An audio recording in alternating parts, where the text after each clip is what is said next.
You're listening to Where You Live with Gene and Tony.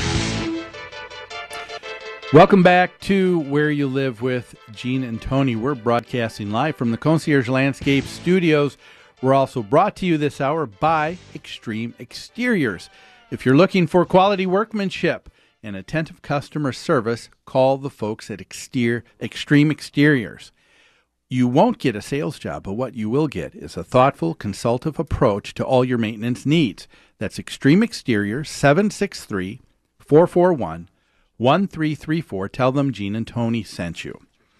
Well, if you're just joining us, we're talking about some of the legislative proposals that are being offered at the state legislature. And we're talking to Eileen Tompkins, who is the person who was a concerned homeowner in a single-family detached homeowners association, and says that she feels that some of her civil liberties are being taken away with this construct called a homeowners association.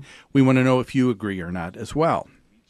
But let's get back to our conversation with Eileen. Now, Eileen, you began talking a little bit about, you had concerns about being able to put a flag on a flagpole on your property, also non-commercial signs, and you're thinking specifically political signs. Well, yes. Or how about a sign, it's a boy, it's a girl, or any of those I see. kinds of things. Okay, all right. And then you also want to see other changes, too. One would be in the area of landscaping. What is it that you want to see change there? Well, I have a friend who was moving some of her plants because they had outgrown the place where she had planted them. And somebody said, can you do that without getting permission? I don't think that they should be able to. My neighbor across the street got a letter saying 3 of your plants died. You have to replace those plants, because he had filed a landscape plan, which I will never do. I'm a master gardener, and I like to garden. It's part of my life, and I don't think they should tell me which tulip goes where or what I can plant next to what. Let me ask you a question, though, Eileen. Now, if you signed an agreement when you purchased the home saying that you understood and that you were agreeing to all of the elements, the governance of the association, how things are going to be governed, then when you say that you won't do something like put together an architectural request form, why wouldn't you do that if you had already agreed to do that in the purchase of the home? How many times would I have to do that? They would go crazy with me because I put new plants in all of the time. Sure. And, it isn't that they have actually foreclosed on anyone or those kinds of things. It's the idea that the possibility is there.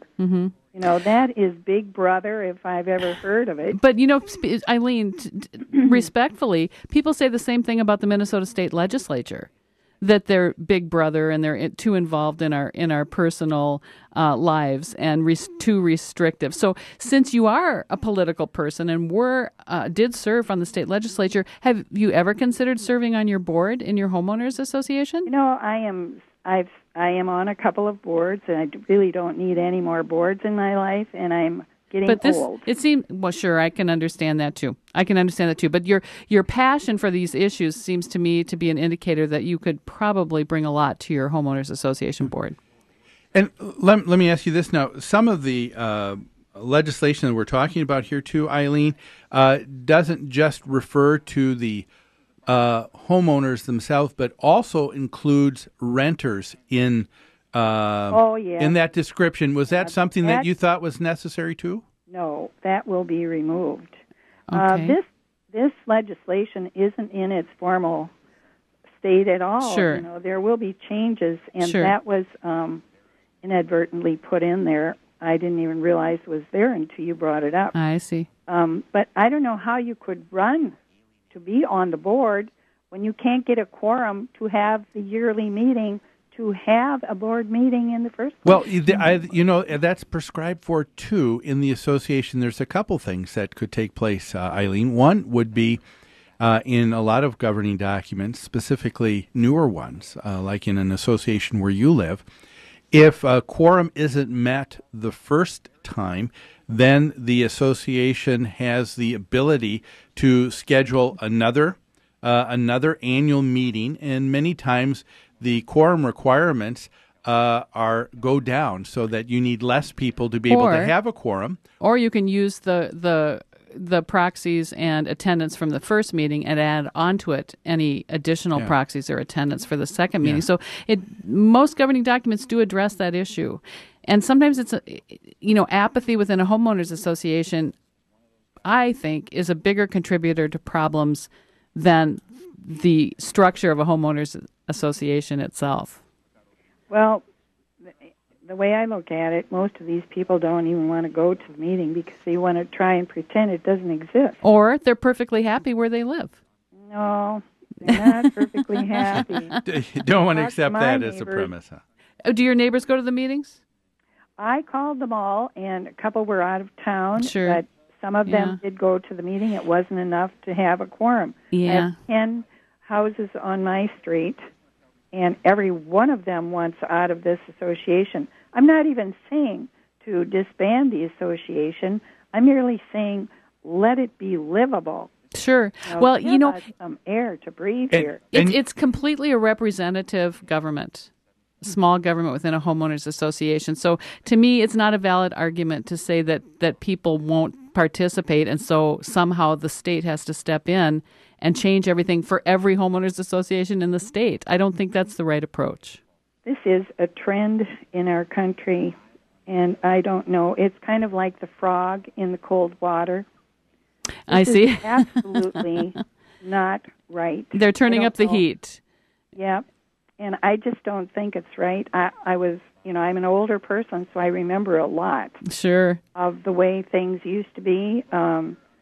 They like to change history. Both sides like to change history. And, I'm so old that I actually remember a lot of that. Even when I was a child, my family was very political, and Dad was on the city council and all of that. Yeah. And I heard it all my life. So you know how the process works. When you take any kind of step away from freedom, you're going in the wrong direction. Okay. Eileen, I want to ask you one more thing. When did you serve? What years did you serve on the state in state Congress? Or the state House of House of Representatives. 1985 to 1999. Okie doke. Okay. I was just curious because a lot of things were happening with homeowner association governance during that time. Well, and then just quickly, too, here we're running out of time, and we really appreciate that you've taken some time this morning here to be with us. A couple other things that are important to you that you'd like to see changed. Another issue is being able to have a prohibition from allowing the homeowners association or their managing agent from being able to have access to a person's property. Right. And I don't think that they should be walking through our property, looking it over, examining, and the like, to see if we're in compliance with all their little petty rules. Okay. Who are they? Well, it's the Keller Management Group. No, it's the Board of Directors. If I may, I don't. The Board of Directors doesn't do that. Yeah, well, yes, they do, because they make the decisions and they direct the management company. Yeah. So it is your board that's doing that. At the meeting, they were not aware that was happening until I brought it up. That's hard to believe. If I may, too, Eileen, I know you've mentioned the management company's name, but I would like to make it clear for our listeners, too, that a property management company's focus and responsibility, a fiduciary responsibility, is to act on the directions given to them by the association through the board of directors. And so that's right. It's not something that the management company wants to do to be Machiavellian or to try and take care of things that go beyond their charge. They're being asked to do something, so it really isn't an issue with the management company. The issue you have is with the board. Okay. All right. So no entry onto your property without prior permission. Okay. Right. All right. Well, that's about all the time that we have right now. Eileen, I want to thank you so much for taking some time this morning to be with us. I appreciate I it. appreciate the opportunity. Nice to meet Thank you. Well, folks, we're going to take a quick break, and when we return, we're going to talk to the chief author who's put all of these ideas down on paper, called Senate File 926. We'll be talking to State Senator Chris Gerlach after these messages.